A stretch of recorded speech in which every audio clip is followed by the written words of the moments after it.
La mobilité à Bruxelles est sans nul doute un des débats les plus complexes de l'actualité politique. Et pour cause, de mon point de vue, le problème d'engorgement de la ville a jusqu'ici toujours été abordé à l'envers. Aggraver le problème en espérant que les gens finiront par renoncer à l'usage de leur véhicule est totalement illusoire.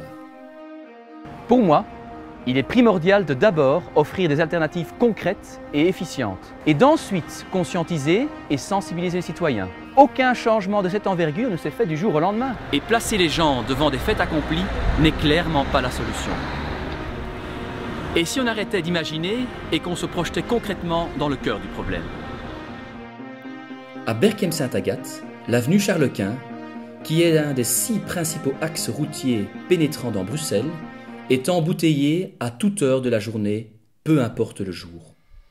Comment expliquer cela, alors qu'ici même, à la place de la gare, nous disposons d'un réel potentiel pour proposer des alternatives? J'arrive à Berchem en voiture par la E40. Qu'est-ce qui pourrait me motiver à ne pas aller plus loin avec mon véhicule? Un parking de dissuasion? Oui, certainement. Mais encore faudrait-il qu'il soit sécurisé et payable. Ajouter 2, 3, voire 4 étages au parking du Carrefour est parfaitement envisageable et réalisable. Cela pourrait désengorger la ville d'environ 2000 véhicules. Oui, ok, c'est bien beau tout ça. J'ai un beau parking, sûr et payable, et je décide d'y laisser ma voiture. Et après, je fais quoi? Je ne suis, en effet, pas loin de la gare, et les arrêts de tram et de bus à proximité. Mais bon, à Berchem, je ne fais qu'y passer chaque matin, chaque soir. Je ne connais donc pas bien les possibilités de transport qui s'offrent à moi. Comment peut-on faciliter cela? Eh bien, peut-être en permettant aux bus et trams de passer par le parking, au rez-de-chaussée, avec des indications claires pour les naveteurs.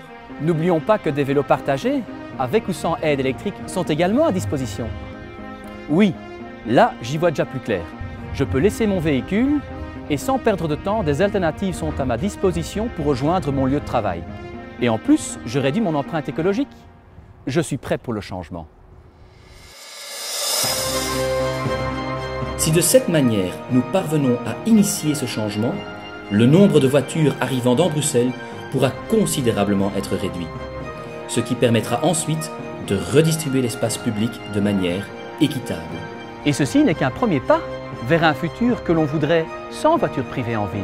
Des véhicules autonomes, comme on en teste aujourd'hui en Californie, partiront le matin d'un grand parking pour aller chercher leur premier client, pour ensuite aller chercher un second client et ne retourner dans ce parking que le soir pour s'y faire charger électriquement pendant la nuit. Vous pensez que c'est dans longtemps? Eh bien, croyez-moi, cela arrivera beaucoup plus vite que l'on peut le croire aujourd'hui. C'est cela que je veux pour Berchem et pour Bruxelles, une dynamique positive.